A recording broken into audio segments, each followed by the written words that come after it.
Want something delicious to put on your dinner table? Like the idea of a potatoes and pesto recipe? If these words are music to your ears like they are to mine, you're going to love this recipe for potatoes gratin with pesto and peas.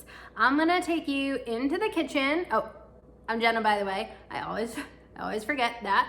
I'm Jenna, and I'm gonna take you into the kitchen and show you how to make a delicious and absolutely simple potatoes gratin with pestos and peas. And for more recipes that taste just as good as eating out, because that's how I personally need to live, head on over to sipbitego.com or subscribe to the sipbitego channel on YouTube. And you can hit the little bell, and that's gonna tell you exactly when I come out with a new video that you'll love.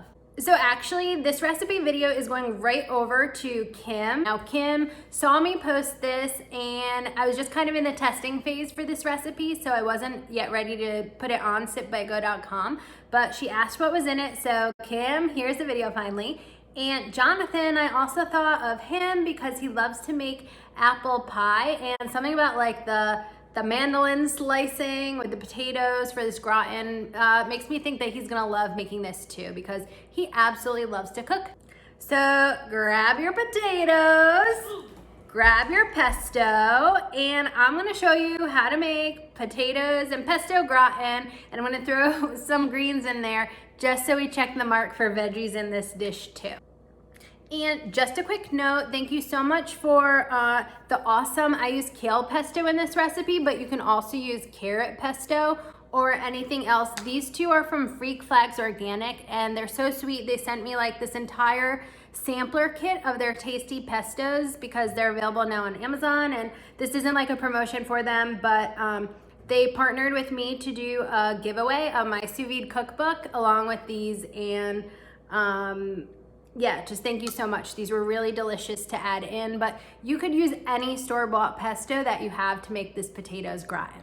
Now, just so you know, you can scale this up and just kind of multiply the number of potatoes and the ingredients that you put inside of the potatoes gratin. So when I'm making it for just my husband and I, and the baby has a little bit, but you know, he's not like well, sometimes he actually does eat like a ridiculous amount for a baby. Anyways, I use just like this little tiny dish, pretty cute. This is like 4 servings essentially, depending on how hungry we are. And it's so easy to reheat potatoes gratin. Oh my God, you just pop it back in the oven at the same temperature for 20-25 minutes until the cheese is all ooey gooey, and then it's like day 1 of eating this. My point here is that you can scale up or you can scale down. I don't know why you'd make less than 4 servings because it's so good. But for like Thanksgiving or something, you could totally make this for a crowd and just use a larger dish. Now, if you're going to use a larger dish, as long as the depth of the dish is the same as,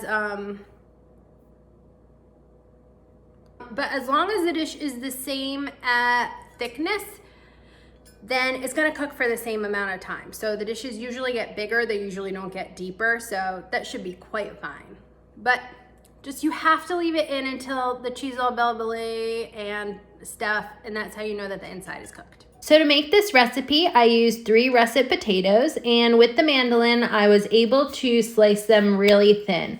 Now, you're gonna see that I do not bother with the potato peeler anymore. That's just something I don't have time for as a new mom. So what I do is I slice up the potato really thin with the mandolin after I chopped off the outside. So if I'm using a really sharp knife, I find it's easy to just gently take off the peel of the potato, and usually there's not much waste at all. The amount of time that it saves me and the fact that I can crank out a dish like potato gratins during my baby's nap time is definitely worth taking that short step.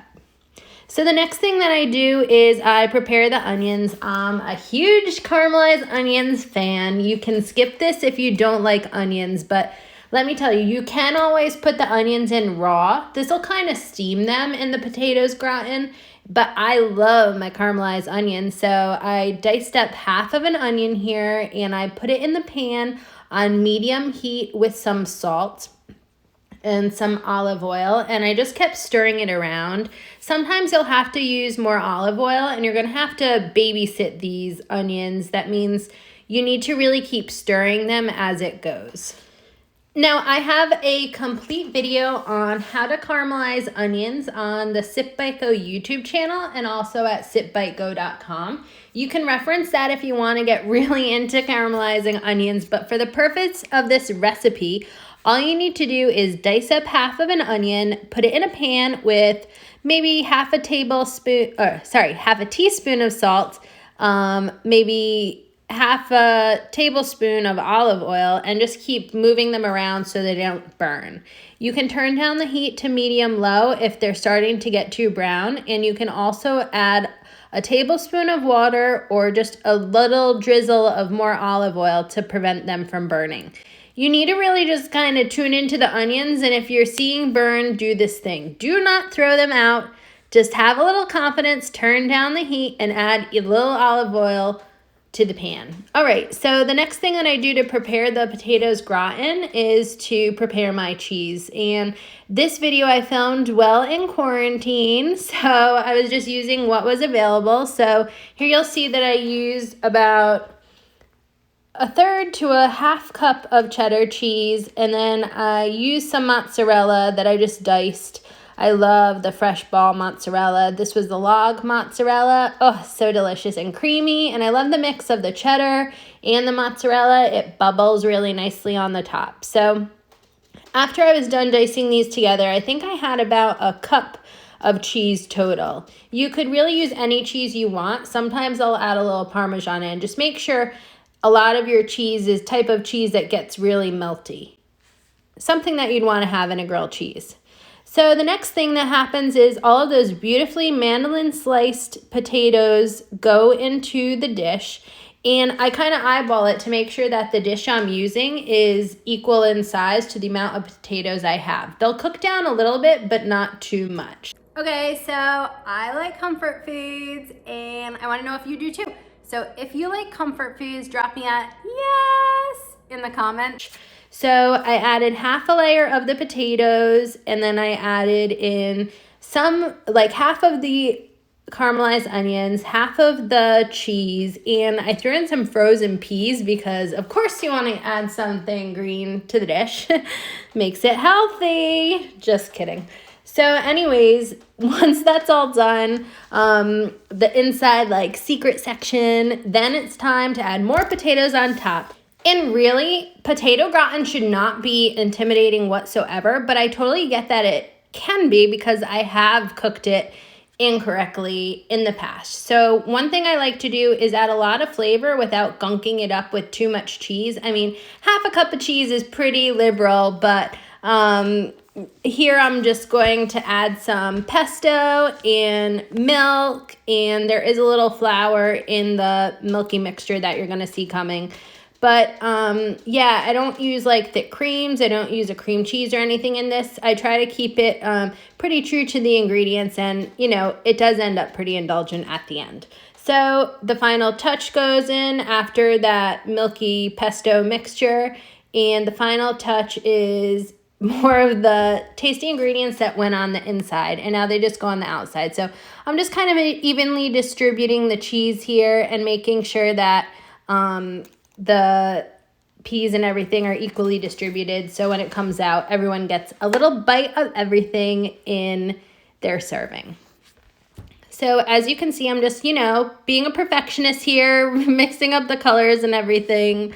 But I'm really happy how it turned out, and at this stage, I was so excited to put it in the oven and see how it's going to turn out. So now, it only takes an hour in the oven, and after you do this a couple of times, you can substitute in different ingredients and really make it your own. But I find that if I'm making it double this size, or if I'm just making it this size for 2 to 3 of us, I say 2-3 of us because baby's involved. But if I'm making something this size, or if I'm making it double this size for something like a holiday like Easter or Thanksgiving, I find that it still cooks at 1 hour at 400 degrees. So that's kind of my tried and true method. It's always about this thick. I haven't done anything thicker. I don't see why you would. This is kind of a normal lasagna size cast iron skillet, but I think that's pretty good. It only takes an hour, and after the first time I did it, I realized that I don't have to stay in the kitchen and babysit it. Like, I can check on it, but it's one of those dishes. Fabulous leftovers. As I speak, this is still in my fridge, and we're gonna have the leftovers tonight with some meatball soup that I made in the Instant Pot. So now you know how ridiculously easy it is to make potatoes gratin with pesto, store-bought pesto, and those strategically placed peas, because if you add a little bit of vegetable, it makes it super healthy, right? Anyways, you know I have like a million other delicious recipes for you at sipbitego.com, and if you like this one, you'll probably also like, let's see, some of my pizzas. I have really delicious homemade pizza. I'll leave a link for that below. I have so many sous vide recipes, like I don't even know what to do with them all. And you know what, I'm hungry myself right now, so I'm blanking. But yeah, I guarantee there's a ton of recipes over at sipbitego.com. If you know someone who would like this video, if you know someone else who likes comfort food, if you just want to watch the video a million times, that's fine. Send your friends this video if you want them to eat delicious food too.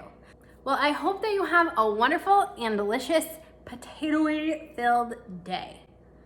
Till next time, cheers!